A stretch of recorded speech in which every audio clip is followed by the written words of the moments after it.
So dear students, today we start with the chapter first of chordates and subphylum Urochordata ਵਿੱਚੋਂ ਆਪਾਂ ਇੱਕੋ ਹੀ type ਸਪੈਸੀਮਨ ਕਰਨਾ ਹੈ ਹਰਡਮੀਨੀਆ ਦਾ ਸੀ squirt. ਸੋ ਇਹ ਇਹਦੀ ਕਲਾਸੀਫਿਕੇਸ਼ਨ ਹੈ। It belongs to ਫਾਈਲਮ ਚੌਰਡੇਟਾ and sub ਫਾਈਲਮ ਟਿਊਨੀਕੇਟ।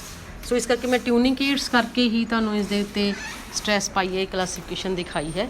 And ਜਿਹੜਾ ਸਪੀਸੀਜ਼ ਆਪਾਂ ਸਟੱਡੀ ਕਰਨਾ ਹੈ ਦੈਟ ਇਜ਼ ਹਰਡਮੀਨੀਆ ਪਲੇਡਾ।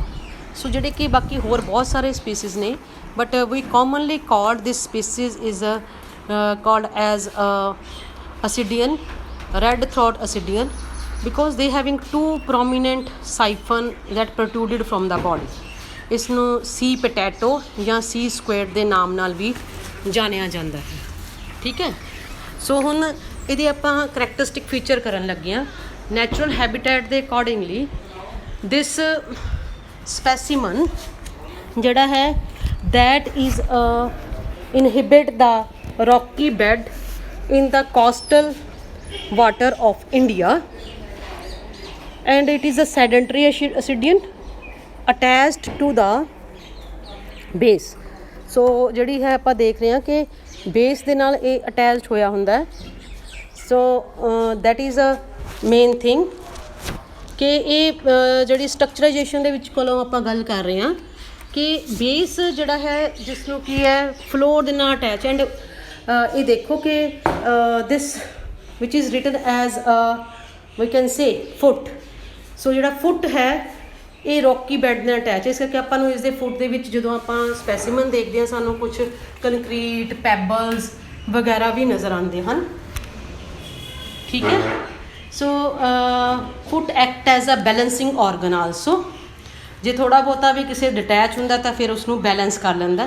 ਇੱਕ ਹੋਰ ਬਹੁਤ ਕਰੈਕਟਰਿਸਟਿਕ ਵਧੀਆ ਫੀਚਰ ਜਿਹੜਾ ਹੈ ਇਸ ਦਾ ਇਹ ਹੈ ਕਿ Herdmania is carried by the gastropod from place to place. ਕਿਉਂਕਿ ਜਿਹੜਾ ਹਰਡਮੀਨੀਆ ਹੈ ਉਹ ਜਿਹੜੇ ਸ਼ੰਖ ਹੁੰਦੇ ਨੇ some time living gastropod commonly called ਸ਼ੰਖ ਔਰ ਜ਼ੈਨਸ, ਉਹ ਕੀ ਆ ਉਹਦੇ ਉੱਤੇ ਇਹ ਅਟੈਚ ਹੋ ਜਾਂਦਾ ਐਂਡ ਇਹ ਬਹੁਤ ਦੂਰ ਤੱਕ ਇਹਨਾਂ ਨੂੰ ਲੈ ਜਾਂਦਾ ਹੈ which provide more food and oxygen and bring about dispersal of its progeny.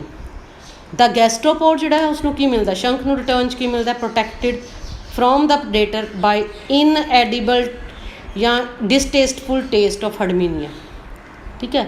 ਸੋ ਦੋਨਾਂ ਨੂੰ ਇਕੁਅਲੀ ਬੈਨੀਫਿਟ ਹੋ ਰਿਹਾ ਬਟ ਦੋਨੋਂ ਸੈਪਰੇਟਲੀ ਲੈ ਸਕਦੇ ਆ। So that is a one example of ਪ੍ਰੋਟੋ cooperation.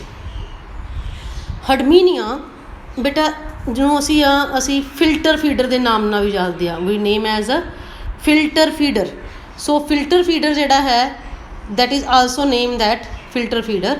ਕਿਉਂਕਿ ਇਹਦੇ ਜਿਹੜੀ ਇਹ ਸਾਈਫਨ ਹੈ that is here you will see that red line that is a siphon is there and ਇਹਨਾਂ ਸਾਈਫਨਸ ਦੇ ਵਿੱਚ ਸੀਲੀਆ ਪ੍ਰੈਜੈਂਟ ਹੈ। ਐਂਡ ਜਿਹੜਾ ਇਟ ਈਟਸ ਕੀ ਖਾਂਦਾ, ਮਾਈਕਰੋਜ਼ਮ ਡਾਇਆਟੋਮ ਹੈ, ਐਲਗੀ ਹੈ, ਸੀਲੀ ਨੇ, ਉਹਨਾਂ ਨੂੰ ਕਿ ਫਿਲਟਰ ਦੇ ਫੋਰਮ 'ਚ ਜਾਲੀ ਜੀ ਲੱਗੀ ਵਾਂਗੂ ਅੰਦਰ ਜਾਂਦਾ ਅਤੇ ਇਸ ਕਰਕੇ that is why it is called as a ciliary feeder or called as filter feeder. ਉਹ ਆਪਾਂ ਜਦੋਂ ਡਾਈਜੈਸਟਿਵ ਸਿਸਟਮ ਕਰਾਂਗੇ ਉਦੋਂ ਬਹੁਤ ਵਧੀਆ ਡਿਟੇਲ 'ਚ ਇਸ ਨੂੰ ਕਰਾਂਗੇ। ਠੀਕ ਹੈ। ਨਾਓ ਅਨਦਰ ਥਿੰਗ ਜਿਹੜੀ ਹੈ that is another important thing ਕੀ ਹੈ ਕਿ ਜਦੋਂ ਇਸ ਨੂੰ ਡਿਸਟਰਬ ਕਰੋ ਲਾਈਕ ਐਸ ਰੀਜਨ ਤੋਂ ਆਪਾਂ ਇਹਨੂੰ ਪ੍ਰੈਸ ਕਰੀਏ, so from this region then there is a water ਦੀ ਜੈਟ ਆਫ ਵਾਟਰ ਜਿਹੜੀ ਹੈ that come outs from this both the structuration and that is ਦੋਨੋਂ ਜੈਟ ਬਾਹਰ ਨਿਕਲ ਆਉਂਦੀਆਂ sea squirt. So branchial siphon ਤੇ atrial siphon. So that's why the name is called sea squirt. ਸੈਕਸਿਸ ਜਿਹੜੇ ਨੇ ਉਹ ਸੈਪਰੇਟ ਯੂਨਾਈਟਿਡ ਹੈ, ਜਿਸमें ਹਰਮੋਫੋਡਾਈਟ ਹੈ ਐਂਡ ਫਰਟੀਲਾਈਜੇਸ਼ਨ ਜਿਹੜੀ ਐਕਸਟਰਨਲ ਹੁੰਦੀ ਹੈ। ਲਾਈਫ ਹਿਸਟਰੀ ਦੇ ਵਿੱਚ ਅਸੀਂ ਹੋਰ ਕੀ ਦੇਖਦੇ ਹਾਂ। ਸੋ ਲਾਈਫ ਹਿਸਟਰੀ ਦੇ ਵਿੱਚ ਸਭ ਤੋਂ ਮੇਨ ਜਿਹੜੀ ਥਿੰਗ ਹੈ ਕਿ include a free swimming larva, tailed ਹੈ ਲਾਰਵਾ, ਵੈਲ ਡਿਵੈਲਪਡ ਕਰੈਕਟਰ ਹੈ, ਨੋਟੋਕੋਡ ਉਹਦੇ ਅੰਦਰ ਪ੍ਰੈਜੈਂਟ ਹੈ। ਜਦੋਂ ਕਿ ਆਪਾਂ ਅਡਲਟ ਹਰਮੀਨੀਆ 'ਚ ਦੇਖਦੇ ਹਾਂ ਕਿ ਉਸਦੇ ਵਿੱਚ ਨੋਟੋਕੋਡ ਸਿਰਫ ਇੱਕ ਨਰਵ ਗੈਂਗਲੀਓਨ ਤੱਕ ਰਹਿ ਜਾਂਦੀ ਹੈ। ਸੋ ਇਹ ਅੱਗੇ ਜਿਹੜੀ ਹੈ ਇੱਕ ਟਰਮ ਹੈ ਦੈਟ ਇਜ਼ ਕਾਲਡ ਰੈਟਰੋਗ੍ਰੈਸਿਵ, RETRO ਗ੍ਰੈਸਿਵ ਮੈਟਾਮੋਰਫਸਿਸ। ਠੀਕ ਹੈ। ਸੋ ਦਿਸ ਰੈਟਰੋਗ੍ਰੈਸਿਵ ਮੈਟਾਮੋਰਫਸਿਸ ਜਿਹੜੀ ਹੁੰਦੀ ਹੈ ਬੇਟਾ ਉਹਦਾ ਕੀ ਮਤਲਬ ਹੈ कि larva having advance character whereas the adult having primitive characters. So ये याद रखनी है, ये 1 मार्क्स क्वेश्चन आ जाता कि रेट्रोग्रेसिव मैटामॉर्फसिस। ਜਦੋਂ ਹੁਣ ਸਾਰਾ ਚੈप्टर पढ़ ਲਾਂਗੇ ਫਿਰ ਇਸ ਦੀ ਜਿਹੜੀ ਗੱਲ ਤੁਹਾਨੂੰ ਬਾਅਦ ਚੋਂ ਫਿਰ ਸਮਝ ਆਏਗੀ ਕਿਸ ਤਰੀਕੇ ਨਾਲ ਹੈ। ਸੋ ਇਹ ਟਰਮਸ ਨੇ ਰੈਟਰੋਗ੍ਰੈਸਿਵ ਮੈਟਾਮੋਰਫਸਿਸ। ਸੋ ਜੇ ਆਪਾਂ ਇਹਦੇ ਸਾਈਜ਼ ਜਾਂ ਕਰੈਕਟਰਸ ਵੱਲ ਦੇਖੀਏ, ਸੋ ਲਾਈਕ ਦੈਟ ਕਿ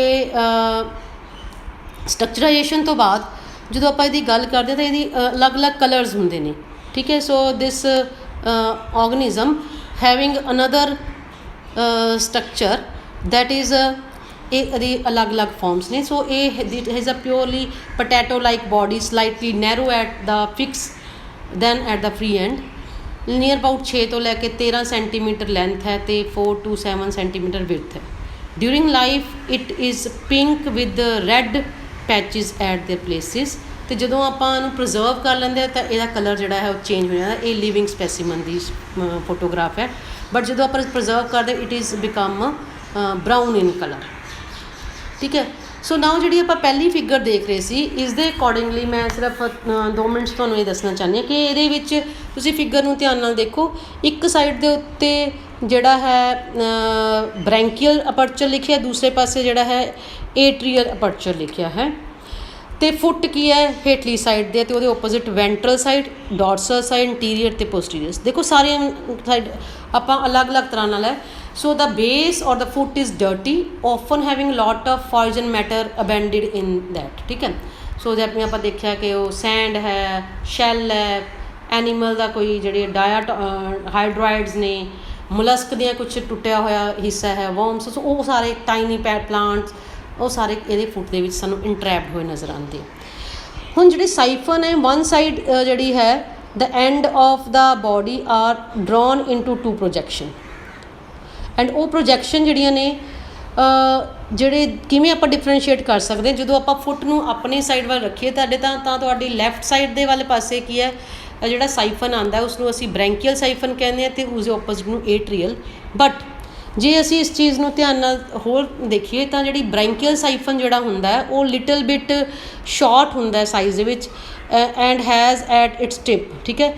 ਸੋ ਇਹ ਕਰੈਕਟਰਿਸਟਿਕ ਮੀਨਸ ਸ਼ਾਰਟਰ ਇਨ ਸਾਈਜ਼ ਹੈ। ਆਪਾਂ ਉਸਨੂੰ ਕੀ ਕਹਾਂਗੇ ਬ੍ਰੈਂਕੀਅਲ ਸਾਈਫਨ, ਇਸਨੂੰ ਆਪਾਂ ਇਨਕਰੰਟ ਅਪਰਚਰ ਜਾਂ ਮਾਊਥ ਵੀ ਕਹਿ ਸਕਦੇ ਹਾਂ। ਐਂਡ ਦੂਸਰੀ ਸਾਈਡ ਦੇ ਕੰਪੈਰੇਟਿਵਲੀ ਇਹ ਛੋਟਾ ਹੈ, ਜਿਹੜਾ ਦੂਸਰੀ ਸਾਈਡ ਵਾਲਾ ਸਾਈਫਨ ਹੈ ਉਹ ਵੱਡਾ ਹੁੰਦਾ ਹੈ, ਲੌਂਗ ਹੈ ਐਂਡ ਹੈਜ਼ ਇਟਸ ਬੇਸ ਐਕਸਕਰੰਟ ਜਾਂ ਕਲੋਇਕਲ ਅਪਰਚਰ ਹੁੰਦਾ ਇਹਦੇ ਬੇਸ ਦੇ ਵਿੱਚ, ਦੈਟ ਮੀਨਸ ਅੰਦਰਲੀ ਸਾਈਡ 'ਤੇ। ਐਂਡ ਇਹ ਸਾਰੇ ਦੇ ਸਾਰੇ ਇਹ ਦੋਨੋਂ ਜਿਹੜੇ ਹੈ ਸਾਈਫਨਸ ਨੇ ਇਹਨਾਂ ਦੇ ਵਿੱਚ both apertures are bounded by a 4 lobes called as lips of test. ਦੇ ਓਰੀਐਂਟੇਸ਼ਨ ਦੇਖਦੇ ਹਾਂ, ਓਰੀਐਂਟੇਸ਼ਨ ਕਰੈਕਟਰਿਸਟਿਕਲੀ ਜਿਹੜੀ branchial aperture is interior side ਅਤੇ ਉਹਦਾ ਓਪੋਜ਼ਿਟ ਸਾਈਡ ਜਿਹੜੀ diagonally that is substratum posterior side ਹੁੰਦੀ ਹੈ। ਇਸ ਤਰੀਕੇ ਨਾਲ ਜਿਹੜਾ ਏਟਰੀਅਲ ਅਪਰਚਰ ਆ ਡੋਰਸਲ ਐਕਟ ਕਰਦਾ, ਉਹਦਾ ਡਾਇਗਨਲੀ ਜਿਹੜੀ ਹੈ ਸੋ ਲੈਫਟ ਐਂਡ ਰਾਈਟ ਸਾਈਡ ਜਿਹੜੀਆਂ ਨੇ, ਸੋ ਇਸ ਤਰੀਕੇ ਨਾਲ ਆਪਾਂ ਲਿਖਦੇ ਹਾਂ। ਸੋ ਇਹ ਇੰਟਾਇਰਲੀ ਡਿਫਰੈਂਟ ਹੈ। ਇਹ ਕਿਉਂ ਬਣਦਾ ਹੈ ਇਹ ਆਪਾਂ ਲਾਸਟ ਤੱਕ ਪਹੁੰਚਾਂਗੇ। ਓਰੀਐਂਟੇਸ਼ਨ ਡਿਫਰੈਂਟ ਹੁੰਦੀ ਹੈ ਬਿਕੋਜ਼ ਜਦੋਂ ਲਾਰਵਲ ਫਾਰਮ ਹੈ ਉਹ ਅਟੈਚਡ ਹੁੰਦਾ and then there body the orientation ਪੈਕਿਊਲੀਅਰ farm of orientation ਦੀ ਸਟਰਕਚਰਾਈਜੇਸ਼ਨ ਆਉਂਦੀ ਹੈ। ਅਤੇ ਜਿਹੜਾ ਇਹ ਆਰਗਨਿਜ਼ਮ ਹੈ ਇਹ ਇਸ ਤਰ੍ਹਾਂ ਜਿਹੜਾ ਦਿਖ ਰਿਹਾ, ਇਨਫੈਕਟ ਇਹਦੇ ਬਾਹਰ ਆਰਗਨਿਜ਼ਮ ਇਸ ਦੇ ਅੰਦਰ ਹੈ। ਇਹ ਆਪਣੇ ਆਪ ਨੂੰ ਬਾਹਰ ਜਿਵੇਂ ਆਪਾਂ ਕਹਿੰਦੇ ਨੇ ਕਿ ਹਿਊਮਨ ਬੀਇੰਗ ਅੰਦਰ ਹੋਵੇ ਅਤੇ ਆਪਾਂ ਜੈਕਟ ਪਾਈ ਹੋਵੇ ਤਾਂ it is a sort of a jacket is we can say pullover, ਇਹਨੇ ਜੈਕਟ ਰੱਖੀ ਹੋਈ ਹੈ ਆਪਣੇ ਅੰਦਰ। ਸੋ ਇਹ ਇਸ ਤਰੀਕੇ ਨਾਲ ਜਿਹੜਾ ਹੈ ਆਪਾਂ ਇਸ